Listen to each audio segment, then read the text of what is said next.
Happiest of holidays to those who celebrate. Welcome to Back to Ashes. My name is Phoenix. If you would like to learn how to become a member of Back to Ashes or would like to buy me a coffee as a special thank you, those links can be found down below. If you are new here and enjoy what you are hearing, or you've been here and haven't done so already, please don't forget to subscribe, like, share, and comment. Not only does it help this channel out, but it also reminds you of every time I drop a video. With all of that being said, it is time to quiet down, for the fat man himself comes tonight. Sit back, relax, kick back, grab your snacks or tuck in and get warm, and come join me around the fire as I give you this dose of vocal melatonin entitled Horrific Christmas Stories.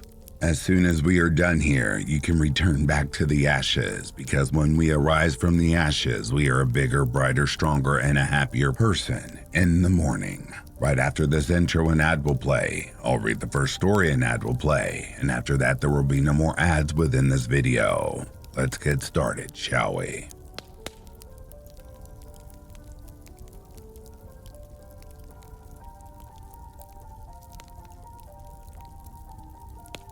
I'm not sure if this is a paranormal experience, but about an hour ago I was driving my grandparents' four-wheeler on their property, taking my younger cousin.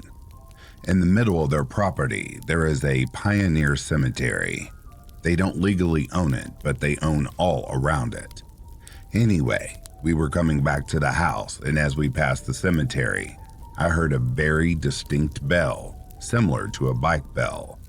I asked my younger cousin, and he said he also heard it. We looked around, and there was no one around, and the house was too far to hear yelling, let alone a bell. We went back and looked at the graves to see if any of them had died around Christmas, though none of them were marked so. However, many are unreadable, and some have just years. Very strange. I can't explain what that sound came from.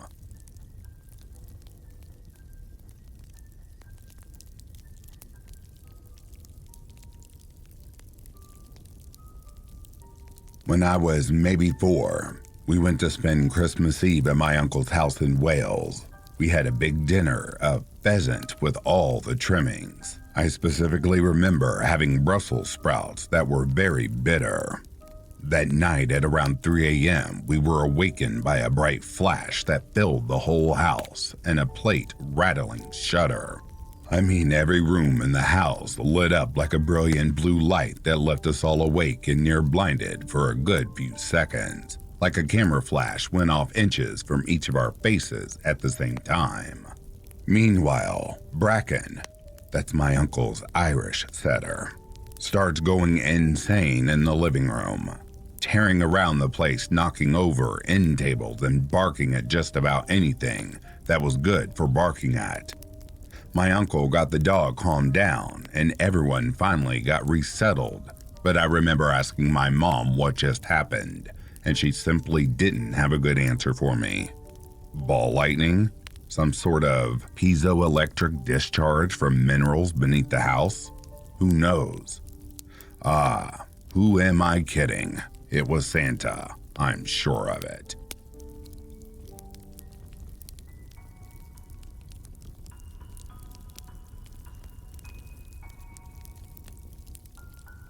When I was 13 or 14 years old, I was passing a football on Christmas Eve with a friend outside. My family used to always have a Christmas Eve party on New Year's, so me and my buddy thought we'd go out front and toss the ball around and get some air. It was great weather, slightly snowing, cloudy sky reflecting the city lights, and it was pretty warm out, I remember, all that being very pleasant. As we were passing the ball around, the whole street, or as far as either of us could see, flashed white several times, many more times than the camera could have. It was also much brighter. We both thought that was super weird. We looked around and couldn't figure it out or what it could have been. I joked aliens, but we went back inside to ask if anyone had taken pictures, and nobody had. We were also the only people on the block having a party that year. Never did figure that one out. Anyone else experienced that kind of thing before?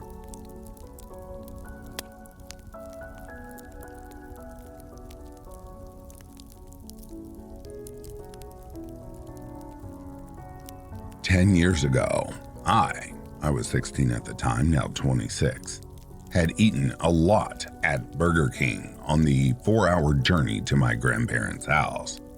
When we arrived to see my Nan, it was Christmas Eve, and, as I still do now when I get excited or happy, I jumped around the house, which, combined with the Burger King lunch, unfortunately made me really queasy. This was a sadder Christmas than usual, as my grandpa had passed away earlier that year from Alzheimer's disease. But my family was determined to lift my Nan's mood with a fun and loving Christmas. Now, on to the spooky bit. I decided to sleep off the self-inflicted nausea whilst my family took my Nan to a local fish and chip restaurant, leaving me on my own in the bungalow my Nan and Grandpa built themselves. I was woken up by the sound of loud music. It was a Nat King Cole song, which is my Nan's favorite artist. Being sleepy and not thinking straight, I asked my grandpa to switch it off. Immediately, the music stopped. This made me wake up properly, as of course my grandpa had passed away.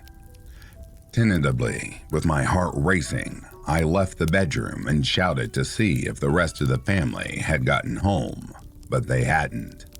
I was still alone. I went into the living room and saw that my grandpa's stereo system, he loved technology, had a Nat King Cole CD inside, so I unplugged the stereo and went back to bed. It wasn't long after falling into an uneasy sleep that the Nat King Cole music blared out even louder. It was so loud it was reverberating around the bungalow, and I started to cry, feeling freaked out. I yelled, "Grandpa, please turn it off. I don't feel well." The music stopped. I didn't want to get up again, so I stayed awake until my family came back about half an hour later. After telling my mom, she checked the stereo, and sure enough, it was unplugged. Since then, my Nan's dementia has gotten worse, and she often forgets about my grandpa, remembering only about a handsome, kind man and stroking his photo for comfort. The stereo still comes on loudly, usually when she's being difficult to care for or unpleasant, a horrible side effect of dementia, and it calms her immediately. We all think it's our grandpa in his own sweet way, saying as he used to, "Don't worry, my pet, it's all going to be all right."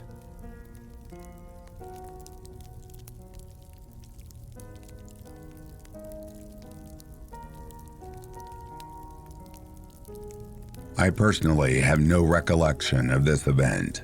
This was told to me by my mother and was confirmed by my father, who is the most non-spiritual paranormal person I have ever met. You don't want to talk about ghosts with him. He is strictly scientific, and if one doesn't provide a DNA sample, then it doesn't exist. So, during the Christmas holiday, years ago, and it might have been shortly before or after Christmas, my parents were sleeping in their bedroom. Sometime in the early morning hours, they awoke and noticed that the room where my crib was, where I slept, was illuminated with a bright white light. They immediately thought that a burglar or someone had entered the home, so both my parents jumped out of bed and ran into the hallway outside of my crib room. Before they could enter my crib room, a ball of bright white light exited the room and went into the hallway. Instead of panicking or being frightened, they both said when the light came out of the crib room, they felt the most peaceful sense of well-being and happiness. All the fear they initially felt had vanished, and they just stood there, watching this ball of light. Not moving, they watched the ball of light float out of my crib room, through the hallway, and then down the stairs, where it disappeared around a corner, into the living room. My parents hurried down the stairs to see where the ball of light went. but it was gone. However, once they were downstairs, in the living room, they saw that the angel ornament on top of the Christmas tree had been knocked over. I have asked if there was a window open in my bedroom, thinking it might be a lightning ball, and they said no. However, I wonder how good memories are about particular details years later when I remembered.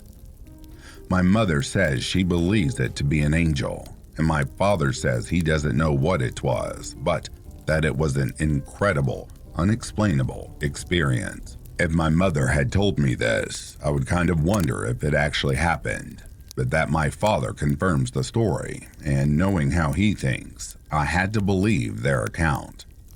Whether it was an angel, I doubt that because I don't believe in angels as described in the Bible. Nevertheless, I find that the sudden change in feeling to be extremely intriguing. If I were to see a ball of light, a very large ball, and it was in the room of my child, I would probably freak out. But my parents went from being panicked to being utterly at peace. I don't know what that was and have not been able to find similar accounts, but would love any links or hear comparable experiences regarding this ball of light.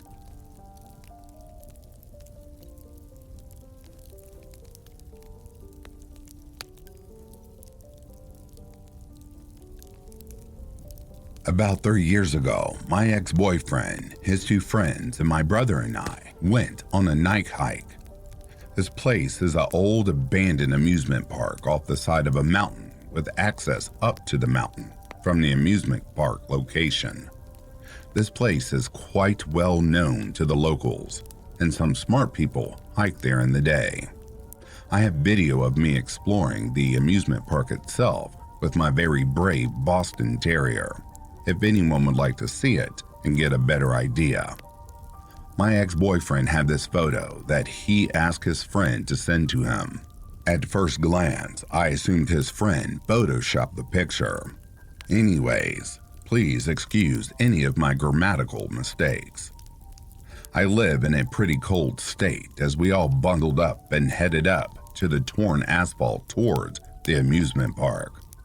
I still remember the air feeling quite still. There was a snowstorm predicted to happen on Christmas Day, so the air had this creepy stillness to it, which made it a lot more exciting. As we headed up the grassy hill, passing the amusement park and towards the mountain, things were getting a little tense. My ex-boyfriend, who was my ex for very specific reasons, brought along his beloved PBRs. The higher we got up the hillside of the mountain, the drunker he got. When we finally reached the top, they came across a radio tower. This excited my ex and my brother because for some reason, they found the need to climb it. I started panicking and told them to get down. At this point, it started misting out. It seemed like the start of the storm. The air was electrifying and I was extremely anxious. I realized I couldn't change their minds, so I decided to walk away. I couldn't stand the idea of seeing my brother plummet to the ground or get electrocuted. I walked away and towards the tree line. I walked until I reached the side of the rocky cliff. It was way more comforting to be alone, even in the darkness. I stood there enjoying the view of the many streetlights twinkling down below. I remember taking deep breaths and just feeling a lot less anxious. That view is always beautiful during the day, but at night it's a whole new experience. It was great until my ex and the whole crew came to join me, except their idea of joining me was to hang off the side of the cliff, like literally cliffhanger style. Maybe they were inspired by those parkour videos. This set me off, especially since my ex-peer pressured my brother into doing it. I decided to raise my voice and demand for them to stop. My ex found a small ledge off the side of the cliff to stand on. He yelled at me, "Come here, right now. You need to see this." I looked over the side and saw the descent our bodies would have to travel to until finally reaching rock bottom. He just kept pushing me to stand on the small ledge. After some time, stupid past version of me decided to give in. I inched my way down the ledge. He told me to turn around and look at the view. I felt like I wanted to cry. He said, "Isn't it beautiful?" I thought about the plummet, that's all. I wanted to climb back up to safety. I felt dizzy, like the world around me was spinning. Finally, I climbed back up. My ex-boyfriend's foot slipped in front of me, and I surely thought that's when it was all over. He was able to catch himself, and I was just hyperventilating. I started to bawl my eyes out. They couldn't stop playing Cliffhanger. My ex yelled at me and claimed I was crying in order to get attention from his two friends. This angered me. I tried to explain myself, but he wouldn't listen. I was afraid for our freaking lives. I was extremely shaken up and so angry I decided to speedwalk away from that crazy mental abuse. I walked and didn't look back. I made my way through the brush and down the grassy hillside. I walked until I couldn't hear the ridicule from my ex or his criticizing laughter. When finally I was all alone, by myself, with my overreactive thoughts, with no light but just the moon above me, as well as a dead phone. After about 20 minutes of walking, I started to reach the bottom of the hill. The abandoned amusement park buildings were to the left of me, and I had a clear view of the street in front of me. About a football field away, I noticed something that stopped me in my tracks. I noticed a glowing figure made up of light almost floating up the street and towards the amusement park.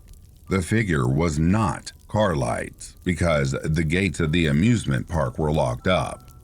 This was way far from civilization to be any illuminating light. It was a figure, and a very tall one, about half the size of the trees around it. The figure illuminated the trees around it too. It had massive wings. I distinctly saw what I saw, and as soon as I saw it and crouched down in a ball with my head between my knees and cradled my head with my arms, and I just wept. I was extremely scared and alone with no phone juice. I was afraid this being would have seen me or something. I was just way too afraid to look up. I just sat there quietly sobbing and waited to hear something. When, after probably 10 minutes, I heard my boyfriend singing his stupid drunken songs from a distance. When they saw me crying, he automatically assumed I was still upset. But when I explained what I had seen, they surprisingly believed me. We stood there staring out into the distance and finally decided to continue walking. Well, after he realized he lost the knife he had on his person, he decided to run up the hill to find it. Then he ran down the hill after realizing it was no use and ended up tumbling down the hill and hit quite a few rocks on his way down. Interesting night. We made it back to my car. But for days, I got very little sleep, wondering exactly what I had seen. In my mind, I'm pretty sure what I saw was what others call a ghost of Christmas past.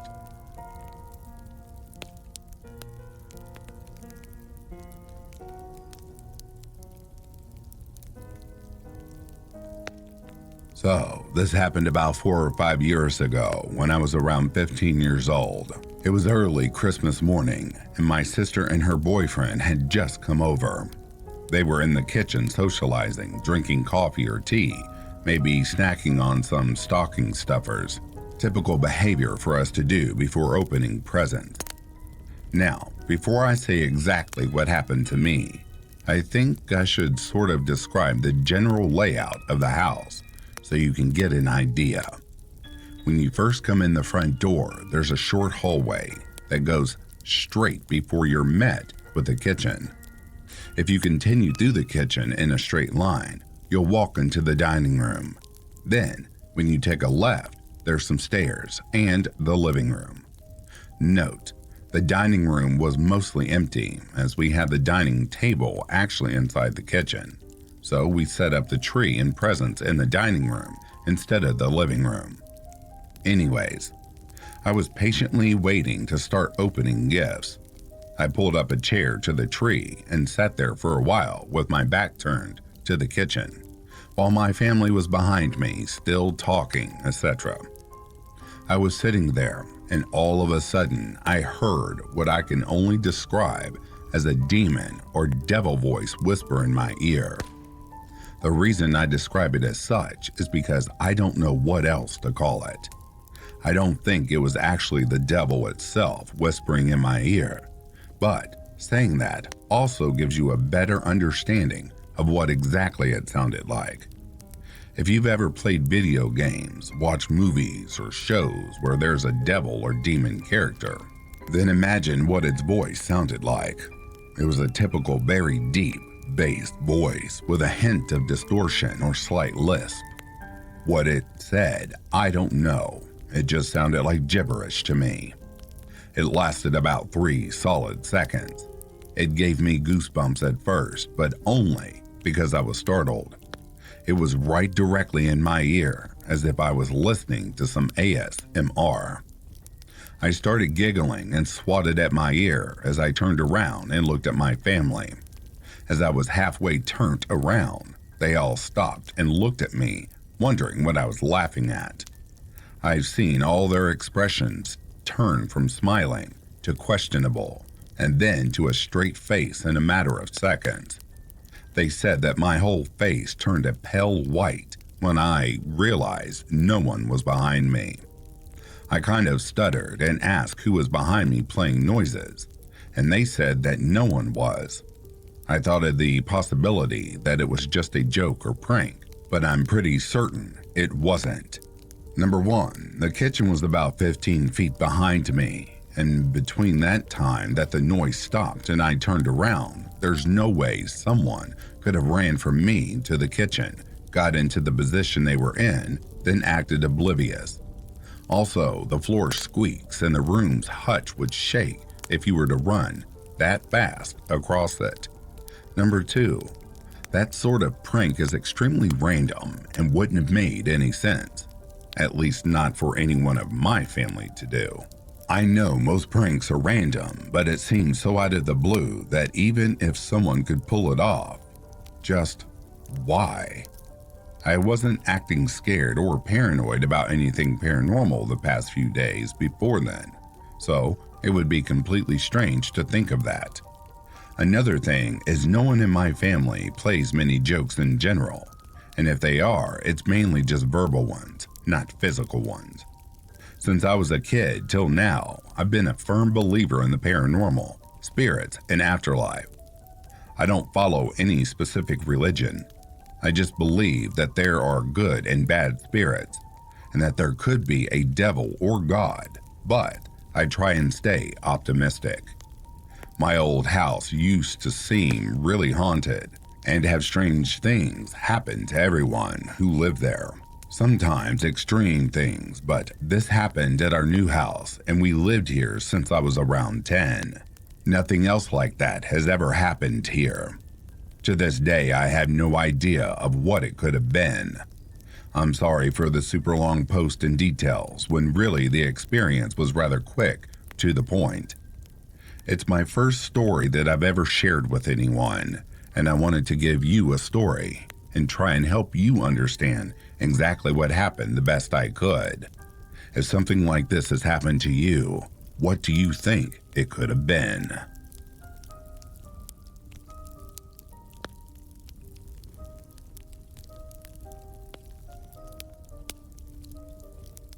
Hello. I wanted to share a story of what happened to me on a trip to my grandparents around Christmas time, in what I believe was 2015. This is something that has never happened since then, and never really happened to that extent before then. I never spent the night at my grandparents' house very often growing up. They had a really neat ranch, and I always hated the feeling of being in the dark there, But that was it mostly. After my parents moved far away from them, things changed, and I spent a day or two before and a day or two after Christmas at their house. My grandmother collected lots and lots of antiques after she got married, and her house was full of them, so it was a really cool place. Things became different when we made this shift to staying at my grandparents' house a few days every year. There was this feeling of rules that I got from the house, or maybe I learned them. I had to be in my bedroom that I always stayed in by 11 p.m. Otherwise, a feeling would well up around me. It started low and slow and would ratchet up with intensity. It would hit me even going to the bathroom and back to the bedroom. It was like an incredible and dreadful feeling of being watched all over, combined with a silent screaming that I couldn't hear that would slowly get louder. At 2 a.m. and any time after that, the feeling or entity was totally gone, and I could peacefully use the bathroom, etc. So, one trip, I decided to ignore it.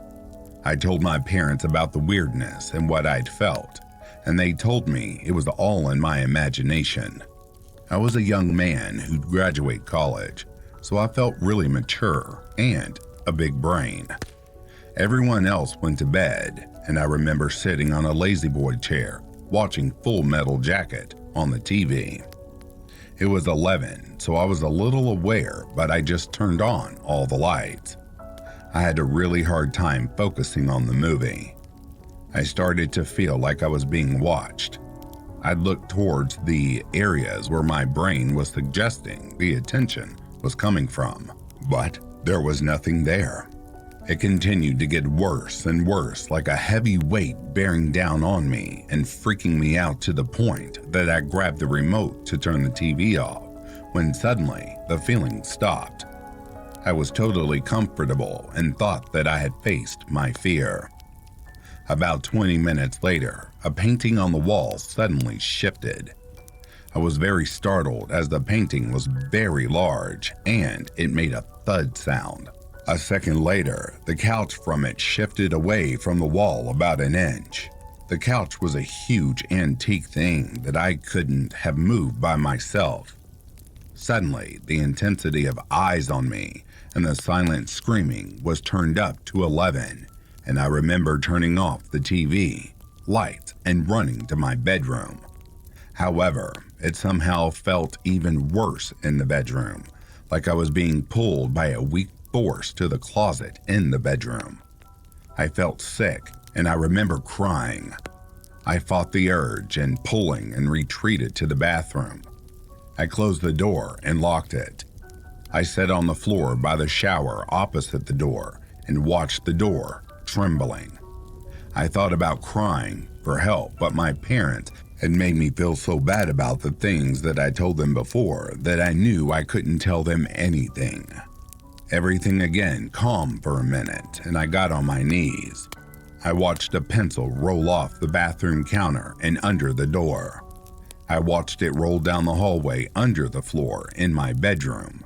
I closed the bathroom door and waited. I remembered I had my phone, so I looked at the time. It was 30 minutes to 2 a.m.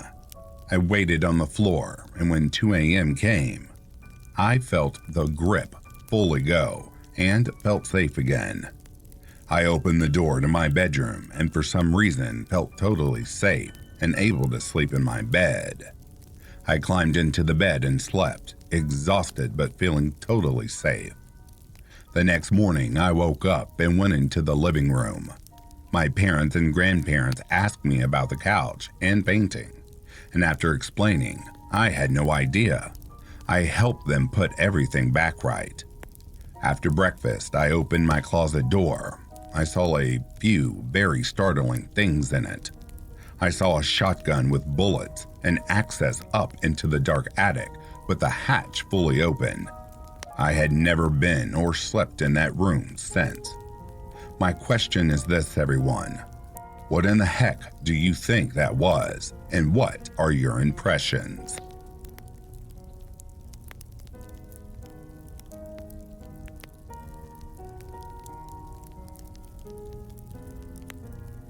My grandma died when I was very young.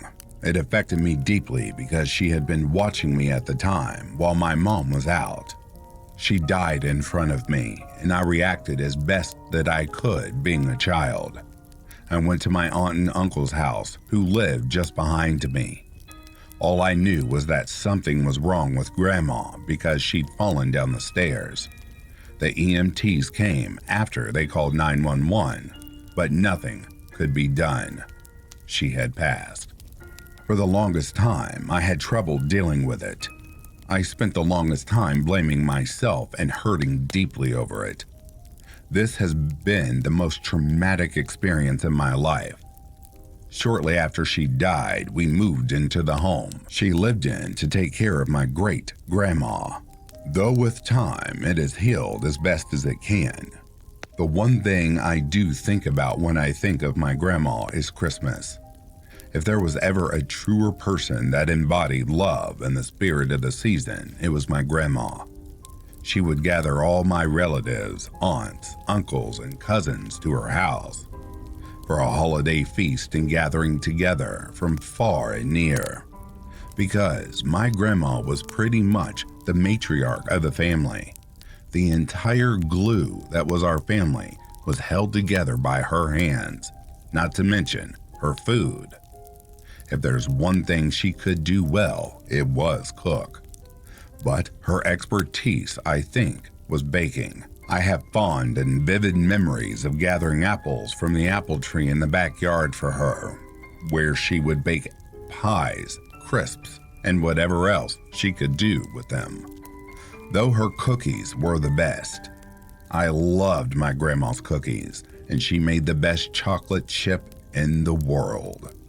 I staked my life on it, and I remember her kitchen always being filled with the most wonderful smells imaginable. I recall a time during the holiday season when I was really missing her. It had been many, many years since she had passed, and I was still trying to come to grips with her dying when I was so young. I was sitting in my bedroom thinking about it and talking to her in my head. I was feeling rather upset over it, really. I miss you, Grandma. It was the thought in my head that came, and shortly after it did, there was a loud sound in the kitchen. The sound was a clash of pots and pans, almost like someone was getting them out and tossing them onto the countertops. We had cats at the time, so I assumed they were being ornery and had knocked things over. So I went into the kitchen to investigate. There was nothing, not a cupboard open, or anything strewn about, nor was there a pot or pan out of place, as well as nothing at all on the countertops themselves. It was confusing to say the least. I shrugged it off as an odd occurrence and went back to my room, though it was then that the whole house filled with the most pungent and wonderful smell of someone baking. Not just the kitchen, but the entire house itself permeated with what smelt like a mix of brownies and cookies being made. My heart was strangely warmed by it, and I'd forgotten about being sad, though it dawned on me that it wasn't just a weird occurrence. I am convinced that it was my grandmother coming back to comfort me, let me know she was still around, and tell me she loved me in the best way she knew how. The story doesn't end on that note, however. When my mom came home from work that day, as soon as she walked through the door, she said, "It smells like somebody's been baking in here." Merry Christmas, Grandma.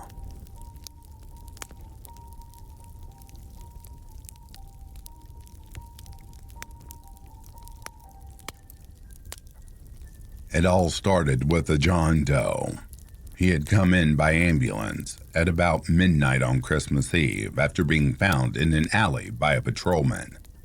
He got there before I did and sat there for most of the day, just taking up a slab. I remember feeling sorry for the corpse. Was there someone out there wondering where he was and why he had never come home? The police were baffled and no one was really sure who he was or how he died. Poison was suspected, but the coroner wasn't in that day, and we were really just minding the shop until he came back on the 26th. I was mostly just trying to make it until 6 p.m. so that I could sign off to the night receptionist and head home. It was Christmas Eve, and I really wanted to get home, put on my PJs, and enjoy my evening. We only had one visitor that day, and he was easily the strangest person I'd ever seen. He came bustling in at around noon, a middle-aged guy in dark clothes, and an honest-to-God traveling cloak. When I saw him, I thought to myself that there must be some kind of Harry Potter thing going on in town. The guy looked like an extra in one of the movies, and not one of the extras you want to get to know.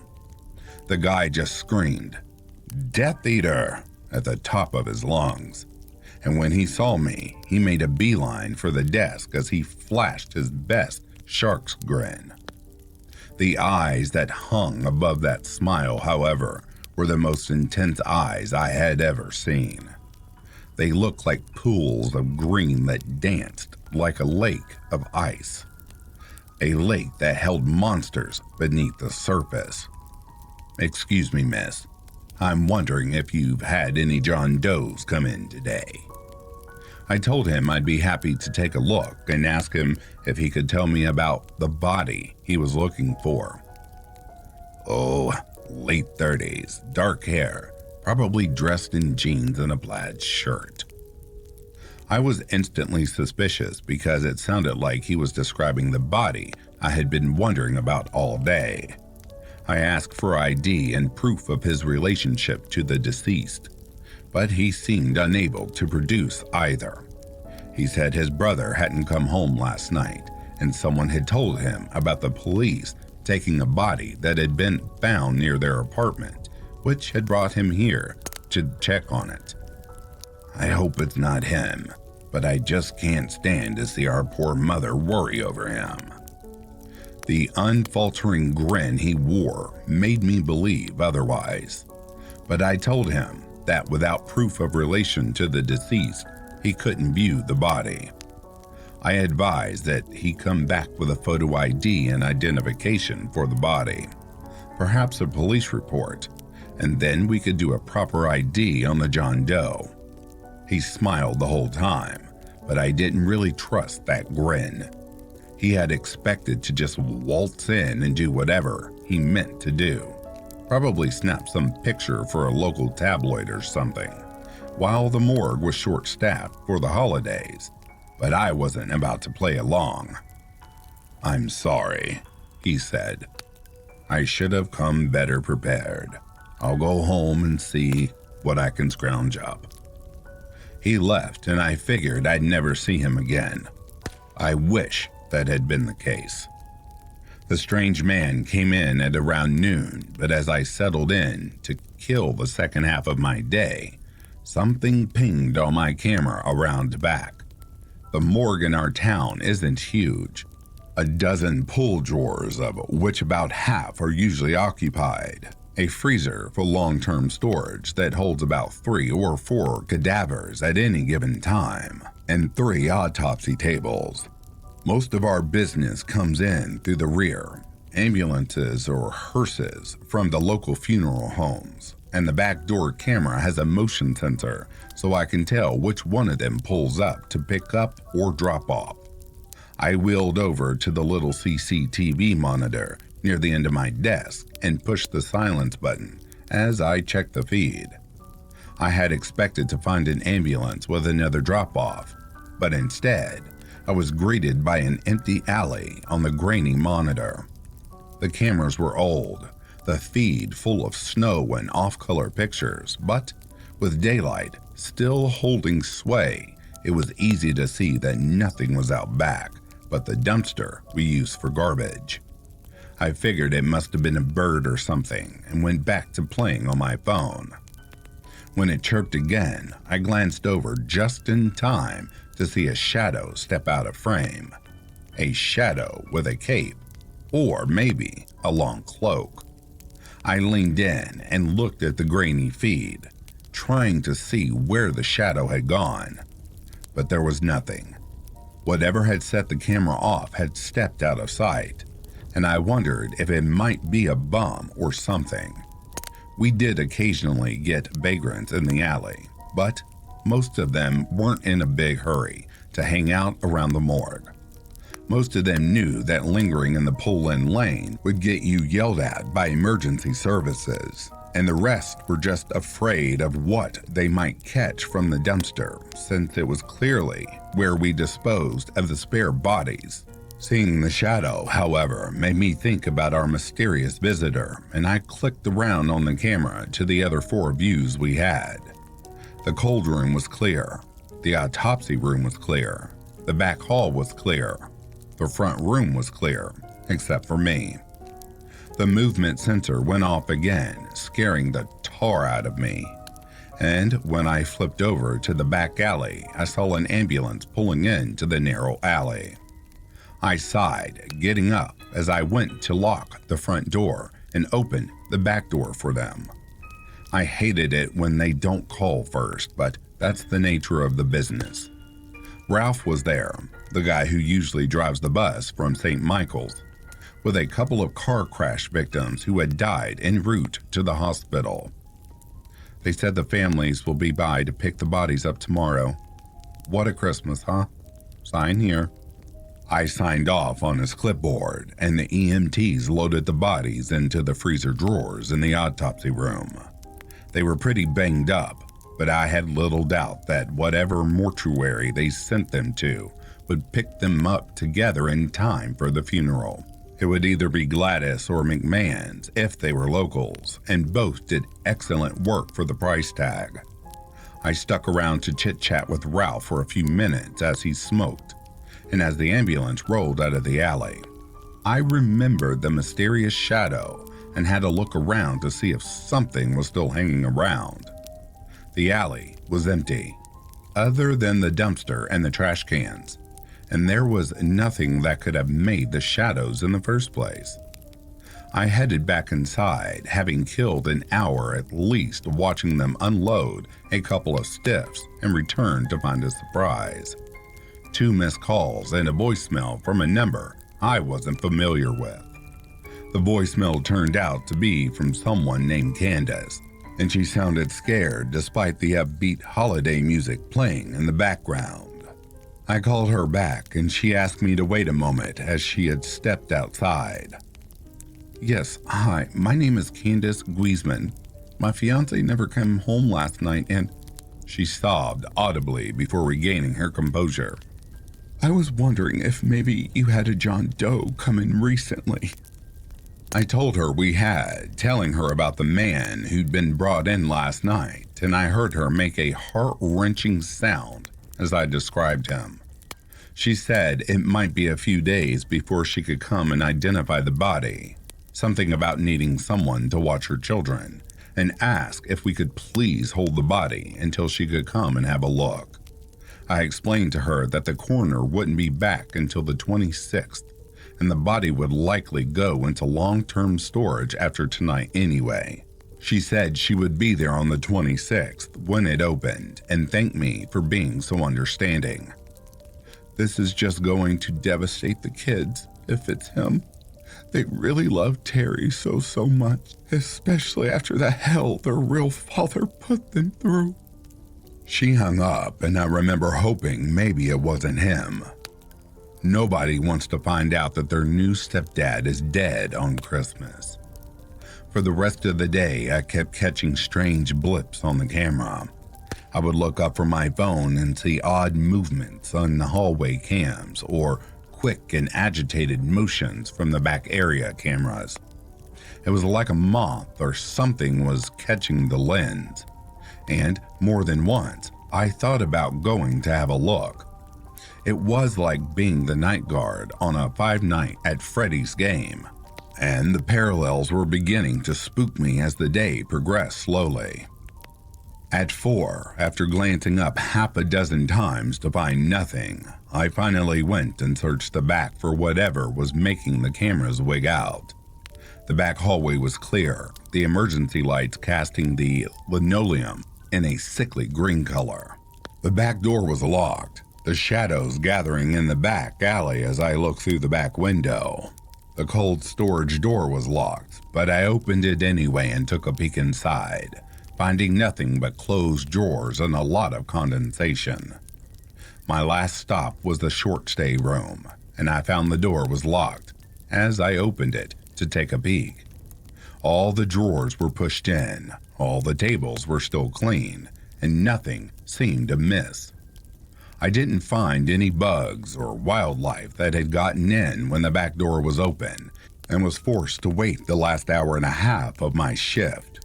15 minutes later, I looked up and nearly screamed at what I saw on the monitor. The monitor in the autopsy room had detected movement, and I looked up to find a familiar man standing over one of the drawers. The body of our John Doe was lying placidly under his watchful eye, and he reached out to stroke the cheek almost tenderly. I watched as he looked up and into the camera, as if I could see him. He grinned, raising his hand to wave at me, and that's when I brought my shaky hand down on the big red button that locked the door between the back room and the front area. I never had to use it, but I had heard it was installed after some weirdos tried to sneak into the morgue. The maglocks would keep just about anyone without superhuman strength from getting back there, and they would engage the locks on the back door as well. I called the police, and I must have sounded pretty frantic because they came immediately. The guy had finished whatever business he had with the John Doe and moved out of range of the cameras. I hadn't seen him for close to 10 minutes by the time the police got there, and the 3 uniformed officers told me to stay back as they went through the door once I disengaged the button. They told me to re-engage it after they had gone through, and the 15 minutes I stood there waiting for them to come back was agonizing. I could just imagine this guy getting the jump on them and somehow getting back out to me. He was weird enough to want to mess around with dead bodies. I shuddered to think what he would do to me and the police officers if given the opportunity. When someone knocked 3 times on the door to the morgue hallway, I jumped and quavered out to ask who was there. "It's Officer Mathers, ma'am. We are ready to come out now." I asked if they had found the man, and they said I must have been seeing things because there was no one back there. I opened the door after looking through the little window to verify who they were, and all 3 were more than happy to take me through each room and show me that there was no one there. I told them about the man who had come in earlier, the creepy guy who was wondering about the John Doe we had, and they took the description. Despite this, I don't think they took me seriously. They said if I saw him again to give them a call, but that they had found no signs of forced entry and no signs of anyone having been back there at all. Even the drawer that you reported open was closed, nothing disturbed or out of place, last as far as we could tell, Officer Mathers added. Luckily for me, my relief came in about that time because I don't think I could have stood to be there for another second. I told them what had happened, even called my boss to tell them what had happened, and went home to try and relax and enjoy my Christmas Eve. I'd like to say that that was the end of it, but the real horror was to come the next day. I was woken up at about 8 o'clock the next morning by a phone call from the police. They were sending a car to come pick me up from my apartment, and they had some questions they needed answered right away. The officer on the phone was being extremely cagey, and if he hadn't started out by giving me his badge number, I would have probably thought it was a crank call. He assured me that it was very serious and that if I didn't agree to come down to the station, I might find myself compelled to do so. So I got dressed and was indeed picked up by a police car and taken to the local precinct. I was put into a meeting room with Detective Ruckers and asked about the nature of my call to the police the day before. I told him the truth. I told him I had seen someone in the morgue area and called the police after looking down the building. Police had come, but they hadn't found anything. I suspected that it was the weirdo who had come in earlier that day, and I gave the detective his description. The detective was very interested in the details of the weird guy I had seen, since now the case of the John Doe had taken a very strange turn. "How could that be?" I asked. "He's been locked in a drawer since they brought him in yesterday." Detective Ruckers gave me a look that told me he was trying not to give me more information than I needed. But before leaving, he finally decided to throw me a bone. "I'm afraid someone took him at some point yesterday and did something pretty terrible with him." I asked him what happened.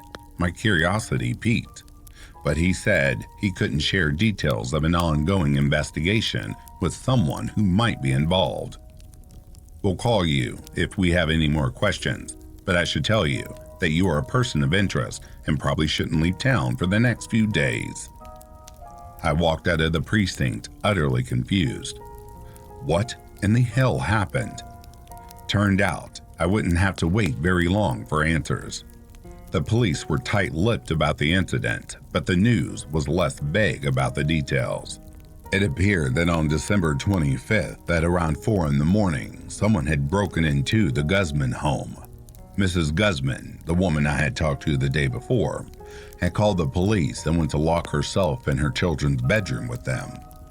She had no sooner left her bedroom than she heard the screams of her children from the living room. She was afraid that the intruder had done something to them and went charging into the living room to save them. What she found were her children cowering before the Christmas tree and the body of her fiancé, Terry Russell, sitting in the armchair he had loved so much in life. Police had arrived, but it appeared that no one had forced their way in at all. The police said it looked like Mr. Russell had simply fallen out of the sky into his favorite armchair just to give his family the worst Christmas surprise of their life. They interviewed Mrs. Guzman, and she told the reporter that her husband had been responsible for these things. It was pretty clear that the police and the reporter had been trying to get her off camera, but Mrs. Guzman was adamant that these facts had to be disseminated. I wondered why they hadn't cut the interview, but I suppose it made the story even more sensational when you thought about it. A distraught fiancée talking about her vindictive ex-husband after finding the body of her new love in her home on Christmas morning probably boosted their ratings for the whole year. "It was Martinez, I know it. He left my Terry there for me to find, to remind me not to think I was safe. You have to protect me. Someone has to find him. As long as he's out there, this will never stop. He filled him with presents, like some strange Santa Claus sack. He filled him up after he killed him and left him there for me to find. He left him there. He left him there. He left him there." After that, I had to have answers. We didn't get the body of Terry Russell when it was released by the investigators. They were probably afraid he would lose it again. I never got a chance to look at the report of what had been done to him, but I wasn't without means. A friend of mine who works for the police department in my town agreed to have drinks with me.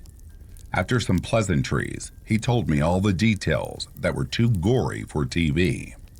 He told me how the body had been stuffed with cheap gifts, that they were wrapped in what appeared to be the divorce papers Mrs. Guzman had sent to her ex-husband. Most of us knew Mrs. Guzman already. We've been called out by the neighbors quite a few times for weld checks or domestic violence claims. She's never implicated Mr. Guzman, but the bruises were found on her, and the kids made it pretty clear that the man had a temper.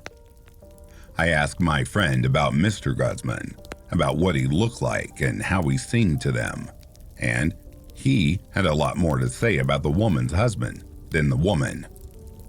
"The guy was a kook. He always dressed like some kind of wizard with fancy clothes and fancy capes, and always had this look about him. I don't know how to describe it if you've ever seen it, but I deal with guys who make a lot of outrageous claims about what they can do and can't do. You deal with guys all the time. They tell you they're going to kill you, where you stand, or how they're going to break both your arms and snap your neck the second you lay a hand on them. Most of the guys are full of crap, but Martinez Guzman was the first guy I believed could actually do it. He wasn't a huge guy, but the look in his eyes made me think he was capable of violence, and that maybe he was capable of other things too. He told me that Martina Guzman had been nowhere to be found when they arrived, if he had ever been there to start with. But the body of Terry Russell had been seated in the chair, just as Mrs. Guzman had said it would be. There was no sign of forced entry, just like it said on the news, and it was like he had just dropped out of the sky right into the chair. We searched the house first, not figuring her fiancé was going anywhere, but once we got back to the living room, we saw something out of place. There were things on the floor in front of him, things wrapped in paper that was discolored. They just kept falling to the floor as we came back into the living room, and we didn't really understand what they were until we came around the chair. It was. He paused for a moment and took a long pull off his drink. It was the worst things I've ever seen. His belly had just opened up as if someone had drawn a zipper. And there were all these little paper packages laying on the ground. They were cheap things, little toys and costume jewelry, and they were just all wrapped up in legal papers. We didn't even know they were divorce papers until we got them back to have them analyzed. That was when we started looking at Mr. Martinez. The papers were from a packet his wife's lawyer had mailed to them, and they weren't just something, just anyone could have gotten a hold of.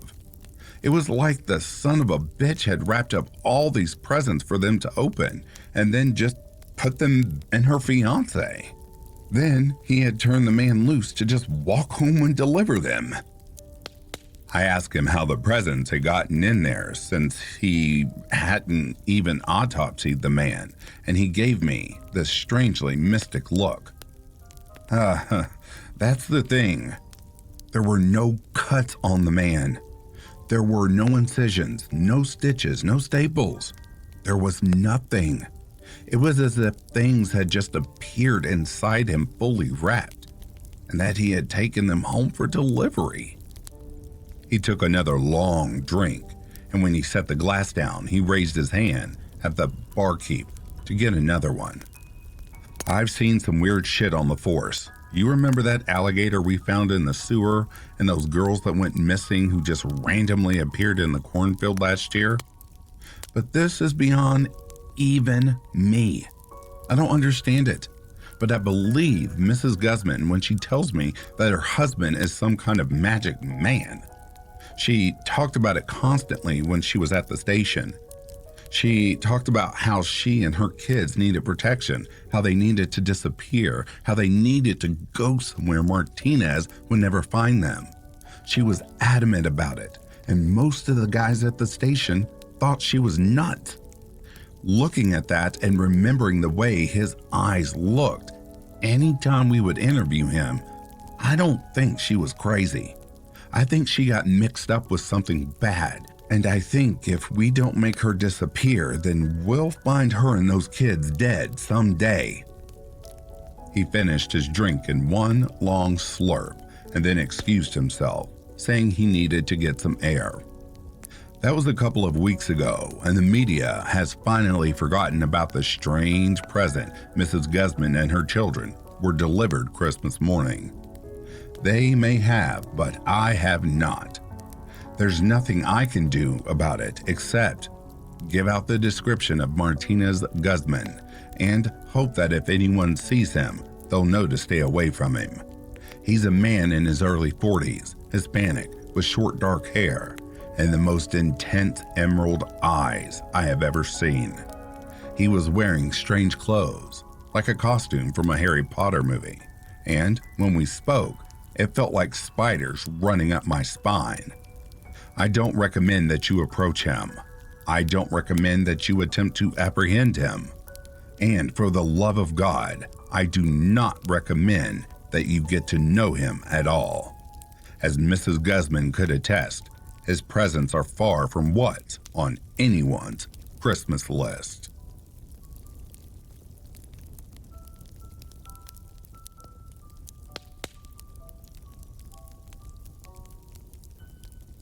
And that, dear listeners, brings a close to these horrific Christmas stories. I'd like to thank the reformed members of the channel.